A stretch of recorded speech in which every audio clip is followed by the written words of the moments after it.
So what can we help with? So hey guys, Ed Diaz here, Movement Mortgage, and I'm here with Mike of House Canary. Very forward-thinking, very innovative. And would I be correct by saying that it is a real estate property valuation tool and services for the most part? Or tell us Sure. a little bit No. about. That's a good question, and I think thinking of us as a valuation tool is very much at the heart of what we do. True north for us is really getting to the right number. It's being able Right. to value a home as accurately as possible, and then from having that improved accuracy at every level of the process, figuring out the most efficient way to get that valuation, whether it's an on-site appraisal in which the appraiser has all of the data and analytics in front of him or her that normally they'd have to go to six pieces of software to get. We're Right. putting it all right in their You're face. aggregating it. Yeah. Exactly, all the way back up to an AVM, an automated valuation, which has currently a median error rate of 2.5%. So on half of the homes in the country, out of 98 million homes, we're currently able to get within 2.5% That's of the incredible. traded value. So it works very well. Why do you think it's been so difficult for so many other quote unquote valuation providers to come up with a more accurate number? It's a hard problem. It actually is a very hard problem. So think about it this way: if you have a stock or a bond or some kind of some kind of systematized representation of value that is very liquid and where there's constant arm's length transactions from which to derive a price. You know the price of the stock of IBM. You go down and look at the ticker on your Schwab account, and where it's There it trading. is. Yeah. Homes are very liquid and very bespoke. If there's 98 million homes, that's like 98 million special snowflakes there. Even if you go Good in, analogy. and there's a range, right? If you go into a subdivision in Las Vegas where there will be 600 homes built by the same architect in the same time, and there's always one or two on the market, there's always one or two trading, you can very quickly extrapolate the learnings from each sale to the rest of the neighborhood. um, that's very easy, and that's where we're going to be in the 1 and 2 handle range on our error rates. There's also, a mansion on a cliff in eastern Montana, which Right. is, there's just no comps for that. Yeah. So And we see that a lot here in San Francisco, by the way. There's just houses that just are so unique they just don't comp out. the Bay Area is notoriously difficult to value for that exact reason. So what we're trying to do is do as much as possible with data, and do the rest by, again, emphasizing the human part of valuation by providing as much data and analytics as we can. But even just doing as much as you can with data, because there is such diversity and such little liquidity in housing, has historically been very difficult. So I'll give you an example. Traditionally, if you want to think of like a home price index, like the Case-Shiller home price Right. index, Which is usually the one that everybody uses. absolutely. So the way they think about it is, it's a paired sales methodology, so-called. So the idea is you have a house, and it gets sold in 1985, and it gets sold again in 1997, and it gets sold again in 2008. And through that, and through looking at the same house trading over and over and its relationship to other houses in that area, you can come up with an index for how prices in general are moving. Um, and that's great, and it started the whole industry, but you need a lot of transactions to occur to get a reading. So that's why Case-Shiller started with the 20 biggest cities in the country. Makes sense. Density. Density, lots of trades. Transactions. Exactly. Yes. We're able to do home price indices at the census block level. So it's as small as 50 homes. Wow. So we have 4 million census block level home price indices. And the way that we're able to do this is, obviously, paired sales are very important. Nothing tells you how a house is going to trade better than how it traded in the past. Of But course. we have this machine learning technology. We're gathering every bit of information there is about every house in the country, from obviously transaction data, but just information about from county record and from MLS about the composition of the house, what it's made out of, bed count, bath count, lot size. Inspections, I'm sure, inspection reports. If they're You running through our aggregate them? system, yes, but it's just mostly publicly available data Okay. from what we're Okay. pulling from. We are in the kind of appraisal facilitation business, and we gather some data from that as well. But really, the vast majority of it is just normalizing all of this information from county, from MLS, school data, crime And data. aggregating it. Yeah, USGS topo maps to figure out what the view is from your front yard, backyard, living room, and obviously the geospatial data, how it relates to public transit, parks, schools, crime data, flood maps, earthquake maps. I'll give you an example. Capital markets. Couple examples of this. So we run this through this AI process that just tests all of these variables in concert with one another, hundreds of thousands of So times. that is unique, by the way. That is unique for you guys as well. Well, I have not seen that with other valuation. No, that is absolutely unique. providers. That is the source of our So advantage. that makes a ton of sense now. Hence the 2.5%. Hence the 2.5%. I like it. So just to give you an example of how this manifests, in Irvine, California, over the last 10 years, one of our guys noticed, hey, there's a bug in the system. North-south homes versus east-west homes, the orientation of the house on the lot is starting to become a meaningful hedonic variable. Like it's starting to influence price. What's happening? There must be a problem. What happened is the machine just saw these houses trading in Irvine over and over and over. And it just so happens that the marginal price setting buyer in Irvine over the past 10 years was a lot of Chinese expats. And effectively the machine backed into figuring out what feng shui was just by watching these things trade. Wow. It's pretty cool. That is super cool. And then, you can extrapolate that to how does the NASDAQ affect prices in the Bay Area? How do the oil prices affect houses in Houston? And you can... Or any technology in the Bay Area, for example. How does that affect? For example. So it's because you're observing so many interactions. And social patterns, I'm social seeing patterns. that you guys are aggregating too, Absolutely. which is super unique. Absolutely. Wow. So that's the first step. It was kind of proving the concept. So just to give you some context on that 2.5%, we were at 5% 6 months ago. But as you give more and more data to this Learning machine, curve. it just pulls away. So at 5%, we were in the middle of the pack. At 2.5%, we're a full percentage point better than any of the other on the market. Yeah, and absolutely. once we've kind of crossed that event horizon of like being the best, in theory, without a huge advance in computing power and somebody else kind of changing the paradigm like we did, no one can ever catch us because we just keep this lead. Your learning curve is becoming that flywheel. It's just accelerating and accelerating. Now, That's awesome. Here's the next interesting thing is having done this for predicting where kind of present home prices, where a house should trade based on today's info, there's nothing to prevent us from taking that same algorithm and just lagging it a year or two or three to try to predict housing prices, which we've done. So 1 year out, we can predict our own HPI, our own home price index, at the national level with a 0.7% error rate. Typical forecasts are at like 3.5 to 4%, which is like a coin flip. So we're 5 times better than anything else out there. Wow. At the MSA level, this is where it gets very interesting. At the MSA level, our median error is 0.8%. So we can tell you if we think Denver is going up 10% next year, it's probably going up between 9 and 11%. That gets really powerful if you're looking as an investor to allocate capital. That's just gigantic. It actually, let me just say this, it changes the model, right? It changes decision making. It should. That's the hope. Yeah. It's our job, of course, to bring this to market and find ways to have this change people's lives. I think when you think about who is behind House Canary, where the money came from, it's folks like Eric Schmidt. It's big data plays, and the idea was to build this meaningful moat by creating this unique data set and then figure out what to do with it. Well, now we're figuring out what to do with it, and it's empowering investors, obviously, at both the institutional scale and the personal scale. It's empowering loan originators to have a very accurate estimate of value at the beginning of the process so that fewer loans fail to appraise at the bottom.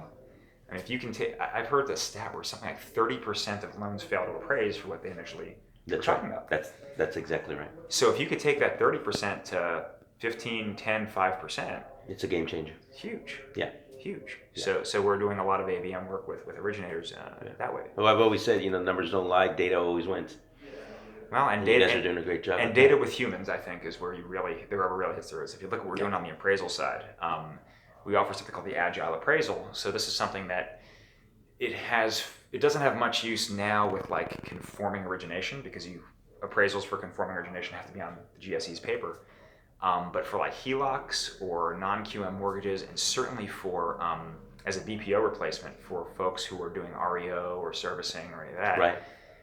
This is a product where historically, if you wanted to value something outside of a full appraisal or an ABM, you had very little in between other than a broker price opinion.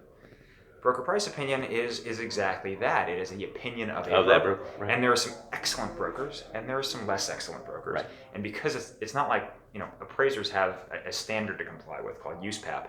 There's like a formula that an appraiser will have to follow. Correct. The brokers don't have that. So you, as a consumer of that information, you don't know what you're getting if it's going to be a really good broker or a less good broker. Yeah. You just kind of see this number. That's true. It could be this. Yeah, and you hope. And you hope, and you hear these horror stories about the less good brokers.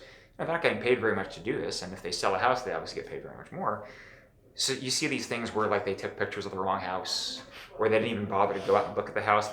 You see the picture and you realize that it's a photo from Google Earth. Right, they cropped it. Right. Exactly. So what we're doing here is we're going to send a certified home inspector to the house. This is, again, mostly for credit applications rather than equity applications. So it's an exterior inspection. The presumption is they can't get in the house. They do an exterior inspection and the photos are on their phone. And then we use the geolocation of their phone to say they were at this address. Right. To on verify. This date. Yep. It's legit. They fill out a nice one-page report. They upload that through our software to an appraiser. We have 5 or 6 big appraisal management companies throughout the country who we partner with to do appraisals for this product. We're not an AMC. We're kind of more of an appraiser enabler. Yeah. And between our data and analytics and the inspection report, they then do that appraisal from their desktop. But that said, this is not a review. This is an appraisal. So this is an unrestricted language appraisal. Their license is on the line. They're complying with USPAP. This gets delivered in 5 to 7 days. This fully USPAP compliant, appraisal product for about $189 retail going down with volume. So if you are looking for something, so this is competing with a BPO for maybe $130, but it's obviously got a much night and day greater as amount far of as accuracy. And in many cases, this is competing with a $400 to $600 appraisal that would have taken you a month and a half to do. 100%. So that's for like a HELOC origination, that's gold. No one wants to spend $500 in 2 months, Especially on a HELOC, where the reality is that most HELOCs are not profitable, which is why a lot of banks don't do them. I mean, it's a second lien, $50,000 balance loan. They're loss leaders to a bank, but the bank gets the deposits, or they make that already existing depositor happy, right? It's an accommodation. 100%. Yeah. 100%. So what's the future of House Canary if we had a crystal ball? What's the goal here? I think you should at some point talk to Jeremy Siklik, our CEO, about that. There are definitely some very exciting things at House Canary on the horizon. I think ultimately what we realize is the long leg of the tent pole with these mortgage transactions as we move to a more digitized mortgage future is the valuation. I think the first phase of, there's that digital mortgage conference here in town right now. And I think if you look at the first phase of digital mortgage, it's the very front end of the process, kind of the prettiness of the website and the user experience. And it's the very back end of the process. It's, your DocuSigns and your DocMagics kind of managing the files, and the middleware facilitated by the LOS. That's kind of the next shoe to drop, is how do you automate as much of that as possible. Even once you've done that, if you can't figure out a way to get very transparent, accurate valuations more quickly than what it currently takes with an appraisal, given how short appraisers we are, you're not going to get that manufacturing process down. So the idea is, to the extent that we can work with the GSEs, work with the regulators, and work with the underwriters to allow more of these hybrid appraisal type products to work, it's a game changer. And then when you really think about it, we can get half of the country within a 2.5% error electronically. So if we can identify those homes ahead of time and convince somebody to do like a no appraisal underwriting, or just do like a home inspection plus an AVM, there's no reason you can't call your bank on Monday and have the money in the seller's account on Friday. Now that is where this gets really interesting. And I honestly think that that's where this is going. And I don't think it's far-fetched to say that that'll probably happen in the next few years. I certainly hope so, because we're banking on it. Yeah, I've been in this business 19 years, and I can tell you, I see it. There's no stopping technology. And here's the thing: fast delivery and having tons of metrics. There's no downside. Right. It's all plus. It helps the whole ecosystem. It's amazing how it costs $8,000 to manufacture a loan. It takes a certain amount of time. The degree of untransparency, it's not really a word. The lack of transparency and the degree of illiquidity borne by the complexity of this ecosystem, it just costs consumers. Well, it's a broken system that is way overdue. The cost of a loan today is astronomical. People think that, banks make all this money doing loans. No, they don't, which is the reason why a lot of, particularly retail banks, will make the loan more of a loss leader, because the reality is that the money is in the deposits and keeping that money circulating, minus the 10% reserve requirement. That's a very interesting observation.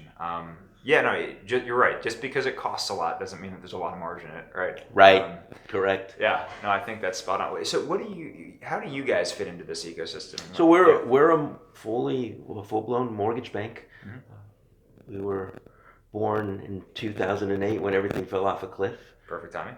Yeah, actually, a lot of people said it wasn't, but I completely agree with you. It was a perfect time to front load things, and we decided that we were going to do things differently, much like you guys are, and that we were going to do fully underwritten upfront approval, so that there would be no surprises and no blowups or changes after a client got into contract. And it's proven to be an amazing system. We focused on the purchase market because we understand that that's really where the numbers are at. The refinances are kind of an afterthought, and they're an accommodation for us, for great clients or folks that are looking to better their financial position.